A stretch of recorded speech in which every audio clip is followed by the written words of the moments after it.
So hello everyone and good morning सभी को। तो आज अपन पढ़ेंगे मुग़ल साम्राज्य का फर्स्ट पार्ट। ठीक है, तो मुग़ल साम्राज्य के बारे में अपन पढ़ेंगे। दो फर्स्ट पार्ट है, तो स्टार्ट करते हैं अपन मुग़ल साम्राज्य। तो इससे पहले वीडियो में अपन ने देखा था गुलाम वंश के बारे मतलब दिल्ली सल्तनत के बारे में। तो उसके बाद मुग़ल्स आए। अब मुग़ल्स के बारे में देखते हैं। पहले अपन पृष्ठभूमि के बारे में देखते हैं कि पृष्ठभूमि में क्या दिया हुआ है। मुगल साम्राज्य की स्थापना से पहले मुगल साम्राज्य की स्थापना से पहले भारत में किसने? गुलाम वंश ने, खिलजी वंश ने और तुगलक वंश, सैयद वंश और लोदी और मतलब लोदी का शासन रहा। अंतिम जो लोदी शासक था जिसका कौन था? इब्राहिम लोदी। उसके बाद भारत में मुगल साम्राज्य की स्थापना हुई थी। मतलब जो लोदी वंश आया था लास्ट में, उसके बाद मुगल साम्राज्य की स्थापना हो गई थी। ओके, दिल्ली सल्तनत पर, दिल्ली पर मतलब भारत में। और इब्राहिम लोदी और बाबर के बीच में जो संघर्ष हुआ था, उसके परिणाम स्वरूप भारत के इतिहास में एक नया युग आरंभ हुआ था। जो दौलत खान लोदी ने इस संघर्ष में क्या करा था? बहुत ही महत्वपूर्ण भूमिका निभाई थी। मतलब इब्राहिम लोदी और बाबर के बीच में क्या हुआ था? वो पानीपत का प्रथम युद्ध हुआ था, जो उसके बाद मुगल साम्राज्य की स्थापना हो गई थी। इसको अपन आप आगे देखेंगे। ये देखो, यहाँ पे मुगल साम्राज्य का जो एरिया है वो आप देख सकते हो। ये देखो, पूरे पे मुगल साम्राज्य ने अपना स्थापत्य जमा के बैठे थे, मतलब सत्ता जमा के बैठे थे। ओके, तो आगे अपन देखते हैं। सबसे पहला जो मुगल साम्राज्य का रूलर था वो था बाबर। बाबर जिसने कब से कब तक 1526 से लेके 1530 तक शासन करा। ठीक है, ये टाइम ड्यूरेशन याद रखिएगा। 1526 से लेकर और 1530 तक। ओके, अब देखो मुगल वंश की स्थापना कैसे? बाबर ने 21 अप्रैल 1526 को पानीपत का प्रथम युद्ध इब्राहिम लोदी, जो लोदी वंश का था, जो दिल्ली सल्तनत की जो लास्ट डायनेस्टी थी, लोदी डायनेस्टी, उसका जो अंतिम शासक था लोदी, इब्राहिम लोदी, उसको पराजित किया था। इन दोनों के बीच में युद्ध हुआ था, पानीपत का प्रथम युद्ध। ये कई बार पूछा जा चुका है, बहुत ही ज़्यादा इंपॉर्टेंट है, तो इसको आप 3 स्टार मार्क कीजिए एंड इसको रट ही लेना है। पानीपत का प्रथम युद्ध कब हुआ था? 21 अप्रैल 1526 को। किस किस के बीच में हुआ था? तो बाबर और इब्राहिम लोदी। ओके, इब्राहिम लोदी, इसको याद कर लेना है। ओके, और इसी विजय के बाद भारत में मुगल वंश की स्थापना हुई थी और बाबर मुगल साम्राज्य का संस्थापक बना। मतलब इसी के बाद मुगल साम्राज्य की स्थापना हो गई थी। और बाबर कौन बन गया था? मुगल साम्राज्य का संस्थापक बन गया था। ठीक है, अब जो परिचय और उपाधि क्या है इसकी? तो बाबर का मूल नाम था जहीरुद्दीन मोहम्मद बाबर। जहीरुद्दीन मोहम्मद बाबर इसका फुल नेम था। और उसने बादशाह की उपाधि धारण करी थी। किसने? बाबर ने। ये उपाधि भी कई बार पूछी जा चुकी है, तो इसको आप याद रखिएगा। और वंश जो परंपरा था, बाबर उज्बेकिस्तान का निवासी था। और उसने अपने मतलब वह जो बाबर जो था, पिता की ओर से तैमूर का वंशज माना जाता था और अपने माता की ओर से चंगेज़ खां का वंशज माना जाता था। ओके, पिता की ओर से तैमूर का वंशज और माता की ओर से चंगेज़ खां का वंशज माना जाता था। कौन? बाबर, जो मुगल साम्राज्य का सबसे पहला रूलर हुआ करता था। ओके, सो अपन आगे देखते हैं। अब बाबर की जो सैन्य की रणनीतियाँ थी, इसको अपन समझते हैं। देखो, यहाँ पे सैन्य की जो पहली रणनीति है वो है तुगलकमा तुलगमा पद्धति। मतलब तुलगमा जो युद्ध सिस्टम है, ये रणनीति थी उनकी कि अपन को कैसे मतलब एनिमी मतलब दुश्मन के ऊपर कैसे अटैक करना, उसकी एक पद्धति थी, मतलब टेक्निक थी। इस तरीके से वो उनके ऊपर मतलब एनिमी के ऊपर क्या करते थे? वार किया करते थे। मतलब इसमें टोटल वही है कि पहले क्या करते थे, जैसे मतलब एनिमी यहाँ पे है, ठीक है, एनिमी यहाँ पे है, अपनी सेना यहाँ पे खड़ी हुई है, तो ये क्या करते थे? ये मतलब सेना को 3 पार्ट में बांट देते थे। एक सामने जाएंगे, देन कुछ सेना को साइड से भेज के मतलब जो दुश्मन है उसको पीछे से घेर लेना है, इधर से लेफ्ट से राइट से दोनों तरफ से घेर लेंगे, लेफ्ट से राइट से और सामने से अटैक करेंगे। तो सामने वाले को लगेगा कि क्या है, मतलब बहुत कम ही क्या है उनके पास सेना है, तो आसानी से जीत जाएंगे। बट उनका क्या क्या वो रहती थी मतलब रणनीति क्या थी कि मतलब पीछे से उनको घेर लेना है, मतलब लेफ्ट और राइट से जाके घेर लेना है। तो इसमें क्या दिया हुआ है,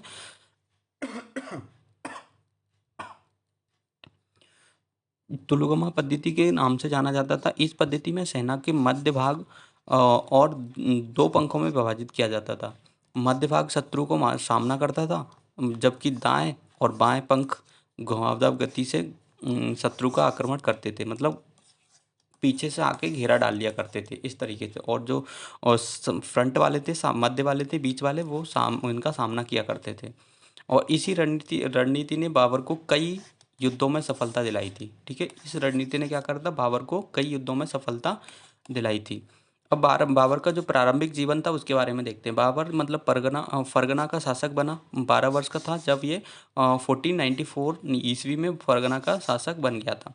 और काबुल पर अधिकार किया। मतलब उज्बेकिस्तान एक अन्य मंगोल शासक था, उसके द्वारा आक्रमण करने के कारण बाबर को अपना राज्य छोड़ना पड़ा था। मंगोलों ने जो मतलब आक्रमण किया था, बाबर को अपना राज्य छोड़ना पड़ा था। इसके बाद 1504 ईस्वी में काबुल पर अधिकार किया हुआ था। ओके। और नेक्स्ट पॉइंट है, युद्धों में बाबर बड़े पैमानों पर बारूद का प्रयोग करने वाला पहला शासक माना जाता है। 1519 ईस्वी में उसने बाजौर और बहरा पर विजय प्राप्त करी थी। ये इम्पोर्टेंट फैक्ट है, इसको याद रखिएगा। तो क्या फैक्ट है यहाँ पे कि कौन सा शासक था जिसने क्या करा था, बारूद का प्रयोग करने वाला पहला शासक कौन था? तो बाबर, इसको याद रखिएगा। ओके, सो नेक्स्ट अपन आगे बढ़ते हैं। देखो यहाँ पे है बाबर के युद्ध के बारे में दिया हुआ है। देखो बाबर के युद्ध जो हैं, पहला युद्ध वो 1526 में लड़ा गया था, जो इब्राहिम लोदी और बाबर के बीच में हुआ था। पानीपत का प्रथम युद्ध 1526 में लड़ा हुआ था, पानीपत का प्रथम युद्ध। ओके। सो नेक्स्ट युद्ध है यहाँ पे खानवा का युद्ध। खानवा के युद्ध जो 1527 में लड़ा था। इसने किसने? बाबर ने। 1527 में खानवा का युद्ध लड़ा, जिसमें बाबर ने मेवाड़ के शासक जो राणा सांगा था उसको पराजित किया था, इसको हरा दिया था। किसमें? खानवा के युद्ध में। और नेक्स्ट युद्ध हुआ था चंदेरी का युद्ध, जो 1528 में हुआ था। मतलब ये युद्ध थे बैक टू बैक हुए थे हर एक साल के बाद। ओके। 1528 में हुआ था।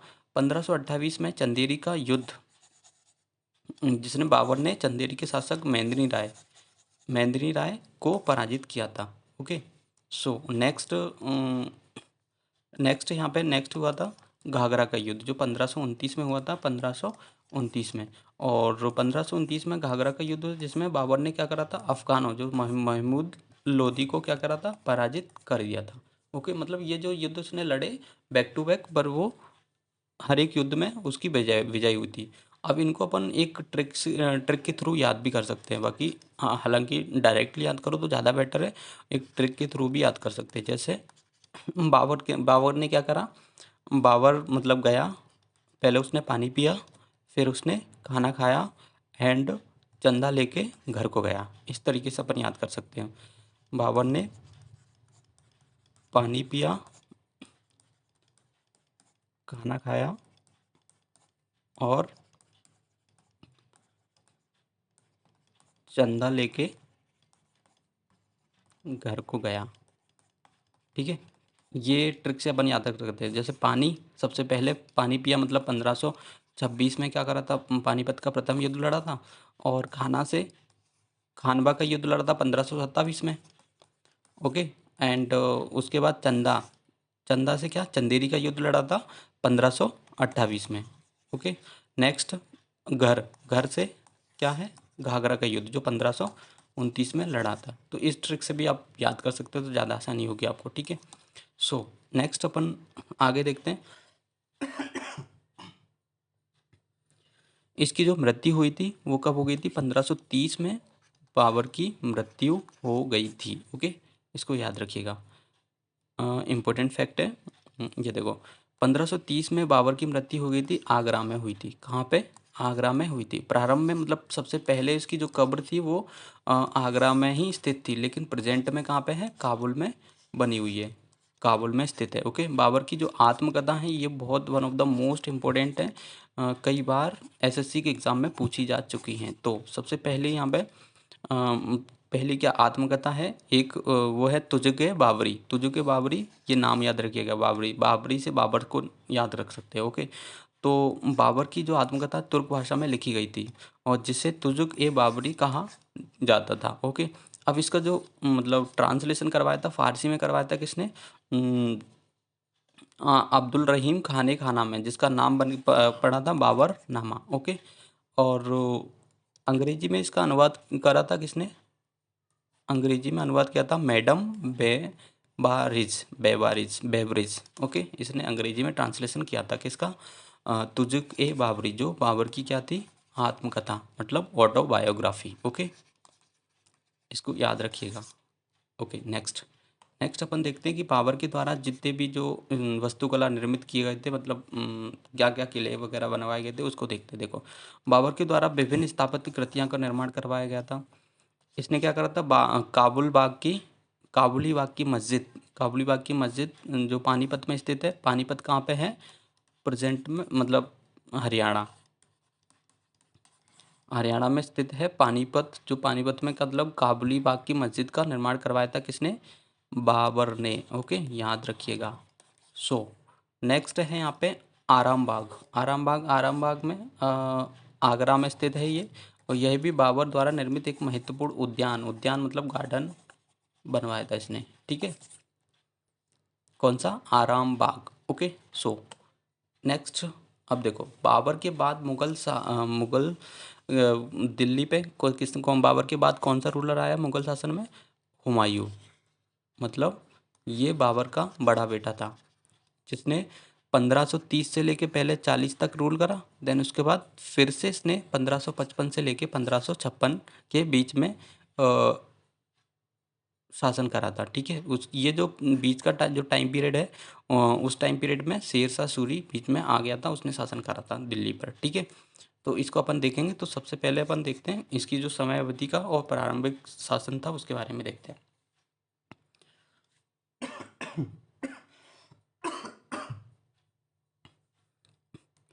तो यहाँ पे हुमायूं का जो शासनकाल है 1530 से लेके 1540 तक, और 1555 से लेके 1556 तक रहा। और ये जो बाबर बाबर का सबसे बड़ा पुत्र था। हुमायूं ने 1530 में सिंहासन पर बैठा। कौन, हुमायूं, 1530 में। उत्तराधिकारी के लिए संघर्ष संघर्ष क्या था इसका, हुमायूं के उत्तराधिकारी को उसके भाइयों जैसे कामरन, हिंदल और अस्करी तथा अफगानों ने उसके द्वारा उसको द्वारा चुनौती दी गई थी उसको। ठीक है, तो हुमायूं का जो भाई था कामरन, अफगानिस्तान में और पंजाब जैसे क्षेत्र में नियंत्रण रखता था। कौन, कामरन, जो हुमायूं का भाई था, मतलब बाबर का बेटा था। ओके, और मेवाड़ की जो रानी थी कर्णावती के साथ ने गुजरात के बहादुर शाह से सुरक्षा, मतलब गुजरात का जो बहादुर शाह था उससे सुरक्षा मांगने के लिए हुमायूं को एक राखी भेजी थी। ये फैक्चुअल है, बाकी याद रख सकते हो। ठीक है, फैक्चुअल मतलब पूछा जा सकता है डायरेक्टली कि किसने, कौन सी रानी ने किसको राखी भेजी थी सुरक्षा के लिए। तो किसने, रानी कर्णावती ने गुजरात के बहादुर शाह से सुरक्षा के लिए हुमायूं को राखी भेजी थी। ओके, सो नेक्स्ट है शेरशाह सूरी के संघर्ष, मतलब संघर्ष क्या क्या करे। अब देखो, शेरशाह सूरी से संघर्ष इससे हुआ था। ठीक है, हुमायूं ने अफगान शासक जैसे शेरशाह सूरी के विरुद्ध युद्ध लड़े थे। पहला युद्ध लड़ा था इसने 1539 में, चौसा का युद्ध हुआ था।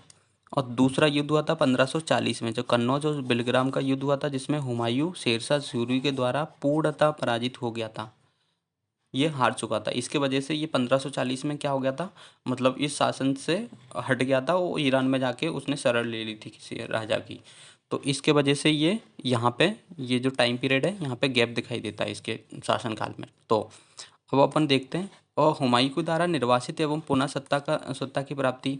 ईरान में क्या करी थी, इसने शरण ले ली थी। 1540 में युद्ध में हारने के बाद हुमायूं ने सफवी वंश, जो ईरान में इसने शरण ले ली थी। ओके, सो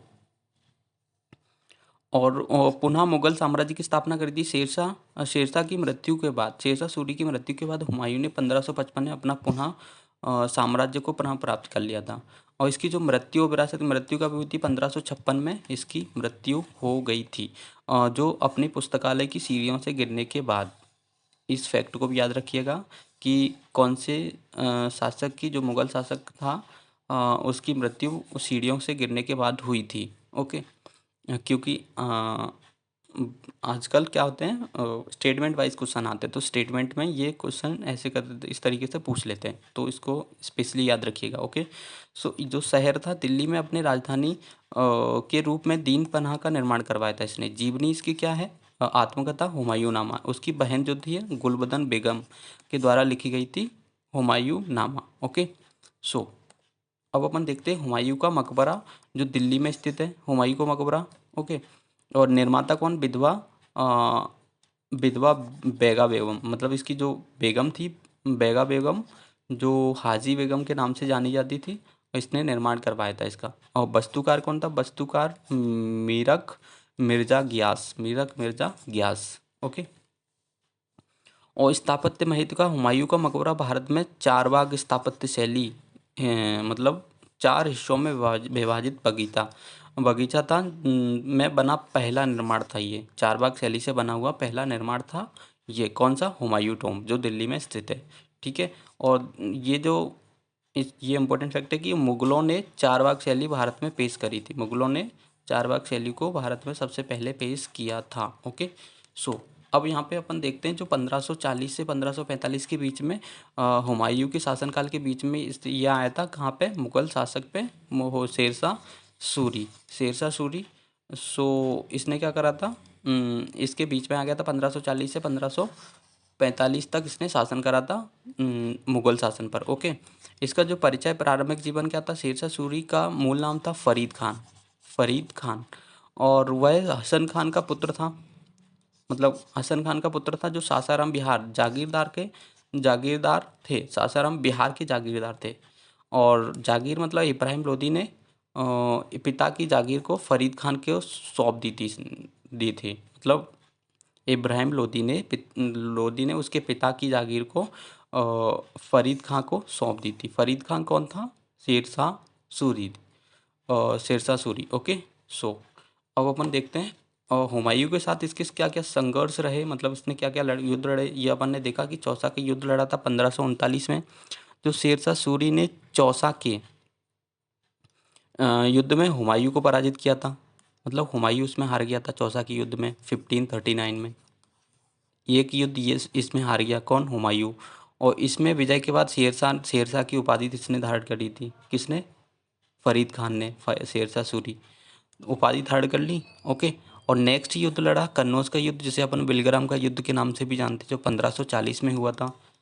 1539 में चौसा, 1540 में बिलग्राम। जो कन्नौज और बिलग्राम के युद्ध के शेरशाह सूरी ने पुनः हुमायूं को हरा दिया था, पुनः हुमायूं को हराया और कन्नौज को अपने अधिकार में ले लिया था। और इसके बाद उत्तरी भारत में अपना शासन स्थापित किया इसने। उत्तरी भारत मतलब दिल्ली में मुगल शासक में उसने अपना शासन स्थापित किया। ठीक है, तो उसके बाद मतलब वो ईरान चला गया था कौन, हुमायूं। फिर इसने पूरे मुगल शासन पर क्या करा था, शासन किया था 1540 से लेके 45 तक। ठीक है, अब इसके द्वारा कुछ निर्माण वगैरह करे गए थे, उसके बारे में अपन देखते हैं। जैसे रोहतास का किला पहाड़ी में स्थित है और इसका निर्माण शेरशाह सूरी के शासनकाल में करवाया गया था। यह किला है सैन्य दृष्टि से बहुत ही अत्यंत महत्वपूर्ण था। मतलब ऊंची ऊंची दीवारें बनाई गई थी रक्षा के लिए और निगरानी का उद्देश्य था इसका। और किले की विशाल दीवारें और दुर्गम स्थिति थी, इसकी शारीरिक शक्ति को दर्शाती है। ठीक है, ये आप यहाँ पे देख पा रहे होंगे। ठीक है, ये रोहतास का किला है, ऊंची ऊंची दीवारें, मतलब पूरे जो उसको प्रोटेक्ट करने के लिए पूरे शासनकाल को। ओके, सो अभी अपन देखते हैं आगे। अब नेक्स्ट है यहाँ पे कालिंजर किला। कालिंजर किला जो इसके द्वारा कालिंजर किला जो दुर्ग मध्य भारत का अत्यंत प्राचीन और दुर्जय किला था, जो अपनी प्राकृतिक दुर्गम स्थिति और ऊंची दीवारों के कारण लगभग अजय माना जाता है। मतलब ये भी बहुत, इसकी जो दीवारें हैं कालिंजर के किले की बहुत ऊंची ऊंची दीवारें हैं और इसलिए इसे अजय माना जाता है। इसकी जो प्राचीरें हैं लगभग 45 मीटर ऊंची हैं, इसमें जिसके कारण जो महमूद गजनबी और हुमायूं जैसे शासक भी इसे जीतने में असफल रहे। ठीक है, यहाँ पे इन्होंने इसको जीतने में क्या करा ना, असफल रहे। और 1544 में क्या करा था, ईस्वी में शेरशाह सूरी ने कालिंजर दुर्ग पर आक्रमण किया था। शेरशाह सूरी ने कालिंजर दुर्ग पर इसने आक्रमण किया था 1544 में। ठीक है, और 1500 मतलब अपनी बारूद मतलब ये खुद से ही क्या कर रहा था, इस पर आक्रमण कर रहा था, अपनी बारूद से क्या कर रहा था। 1545 में इसकी मृत्यु हो गई थी। ठीक है, जैसे उसने मतलब कुछ बॉम्ब वगैरह कुछ फेंका और पलट के आके, क्योंकि इसकी जो दीवारें हैं वो बहुत ही ज़्यादा ऊंची एंड बहुत ही ज़्यादा स्ट्रॉन्ग थी, तो इसके वजह से क्या पलट के आके इसको ही लगा, तो इसकी मृत्यु हो गई थी। किसकी, शेरशाह सूरी की 1545 में। परंतु उसकी मृत्यु के पश्चात सेनापतियों ने कालिंजर दुर्ग पर आक्रमण अधिकार कर लिया था। मतलब इसकी मृत्यु के बाद क्या करा था, जिसके जो सेनापति थे उसने कालिंजर के किले पर मतलब अधिकार कर लिया था। ओके, सो नेक्स्ट अपन देखते हैं शेरशाह सूरी का जो प्रशासनिक योगदान था वो क्या क्या था, उसके बारे में देखते हैं। देखो, मुद्रा मापन सिस्टम चलवाया था इसने। शेरशाह सूरी ने रुपया को एक मानक मुद्रा के रूप में प्रचलित किया था। किसने, शेरशाह सूरी ने। और साम्राज्य में एक समान जैसे मानक वजन माप मेजर सिस्टम लागू किया था, और जिससे व्यापार और प्रशासनिक पारदर्शिता आई इसमें। मतलब एक मेजरमेंट सिस्टम लेके आया था कौन, शेरशाह सूरी, जिसकी वजह से क्या व्यापार में और प्रशासन में क्या आ गई थी, एकदम ट्रांसपेरेंसी आ चुकी थी। और भू राजस्व व्यवस्था लेके आया था ये, उन्होंने भूमि की विधिवत माप करवाई। मतलब भूमि को इसने क्या करा था, मेजरमेंट करवाया था। और औसत उपज लगभग एक तिहाई भूमि पर भाग भूमिकर रूप से निश्चित किया गया था। मतलब औसत उपज जितनी होती है उसका एक तिहाई आपको टैक्स के रूप में देना पड़ेगा। ओके, और नेक्स्ट पॉइंट है यहाँ पे किसानों को भूमि का अधिकार देने के लिए पट्टा प्रदान किया गया। मतलब किसानों को भूमि का अधिकार देने के लिए पट्टा प्रदान किया गया था। और कर संबंधी शर्तों को कबूलियत में लिखित रूप में दर्ज किया गया। और इस व्यवस्था में किसानों के अधिकार सुरक्षित हुए। और जमींदारी व्यवस्था को समाप्त किया था। करों की वसूली और सीधे राज्य द्वारा की जाने लगी। मतलब जमींदारी व्यवस्था को समाप्त कर दिया था, और उसने क्या करा था, सीधे जो टैक्स सिस्टम है वो डायरेक्टली उनसे लिया जाने लगा। ठीक है, किसानों से। सो अब इसके द्वारा जैसे मतलब सड़क, सराय और स्थापत्य इसने बनवाए। तो जैसे मतलब जो ग्रैंड ट्रक रोड और सराय व्यवस्था, शेरशाह सूरी ने grand truck road is one of the most important fact for SSC exam. Grand truck road का निर्माण किसने करवाया था, शेरशाह सूरी ने करवाया था। ओके, ग्रैंड ट्रक रोड जो बंगाल से चटगांव से लेकर पेशावर तक फैली हुई है। बंगाल का जो चटगांव है उससे लेकर पेशावर तक फैली है, इसने करवाया था ग्रैंड ट्रक रोड का निर्माण। किसने, शेरशाह सूरी ने। सो सराय क्या है, ये मतलब सराय सिस्टम लेके आया था। इसने इस मार्ग द्वारा यात्रियों को सुविधा सराय का निर्माण करवाया गया था। मतलब इसके द्वारा क्या कराया था कि यात्रियों को जैसे उनके लिए सुविधा प्रोवाइड की गई थी। जैसे मतलब उनके लिए भोजन, पानी और ठहरने की व्यवस्था उपलब्ध होती थी। उससे व्यापार, संचार और प्रशासन में अत्यधिक क्या हुआ, बढ़ावा मिला। मतलब इस सिस्टम में क्या हुआ था कि यदि कोई मतलब यात्री चल के जा रहा है उस मार्ग पे, तो उसने क्या करा था, उनके लिए भोजन की व्यवस्था, खाने की व्यवस्था और ठहरने की व्यवस्था को लागू कर दिया था। इसके वजह से प्रशासन में व्यापार, संचार की व्यवस्था, मतलब व्यापार का एक इंटेंसिटी बढ़ गई थी। ओके, तो अत्यधिक बढ़ावा मिला। ठीक है, सो अब यहाँ पे स्थापत्य कला क्या, उसने क्या दिल्ली में पुराना किला का निर्माण करवाया था। और मकबरा जैसे बिहार के सासाराम में उसका मकबरा स्थित है। बिहार में सासाराम में उसका मकबरा स्थित है। उसकी स्थापत्य दृष्टि से एक दृष्टि का उत्कृष्ट उदाहरण है इसका। ठीक है, पुराना किला जो यहाँ पे आप देख पा रहे होंगे वो शेरशाह सूरी के द्वारा निर्माण करवाया गया था। अब इसकी जो मृत्यु है, मृत्यु 1545 में हो गई थी ईस्वी में कलिंजर के विजय अभियान के दौरान। ये अपन ने देखा कि मतलब कलिंजर पर जब उसने आक्रमण किया था 1544 में, तो 1545 में जब मतलब वो आक्रमण कर रहा था तो उसने क्या करा, मतलब जब उसने बम वगैरह कुछ फेंका तो उसमें दीवारों से टकराकर उसके पास रिटर्न आ गया, तो वो बारूद फटने के कारण इसकी मृत्यु हो गई थी 1545 में। बारूद के विस्फोट के कारण देखो इसकी मृत्यु हो गई थी। ओके, और उत्तराधिकारी कौन था इसकी मृत्यु के बाद? उनके पुत्र जलाल खान ने शासन किया था। किसने? जलाल खान ने शासन किया, और उन्होंने इस्लाम शाह सूरी की उपाधि धारण करी। किसने? इसका जो पुत्र था वो। सो यहाँ पे अपना, और उसके बाद क्या हुआ था, एक मिनट, इसके बाद अपन ने देखा, देखो 1540 से 1545 तक ये रहा। फिर जो हुमायूं है, हुमायूं का जो शासनकाल है वो 1555 से लेके 1556 तक वापस से आ गया था, इसको याद रखिएगा। सो यहाँ पे अपना मुगल शासन का फर्स्ट पार्ट कंप्लीट हुआ। अब नेक्स्ट पार्ट करेंगे अपन नेक्स्ट वीडियो में। सो यदि वीडियो अच्छा लगा है तो वीडियो को लाइक एंड कमेंट करके ज़रूर बताइएगा कि आपको कैसा लगा, और चैनल को सब्सक्राइब कर लीजिए। So thank you very much, मिलते हैं नेक्स्ट वीडियो में नेक्स्ट पार्ट के साथ। सो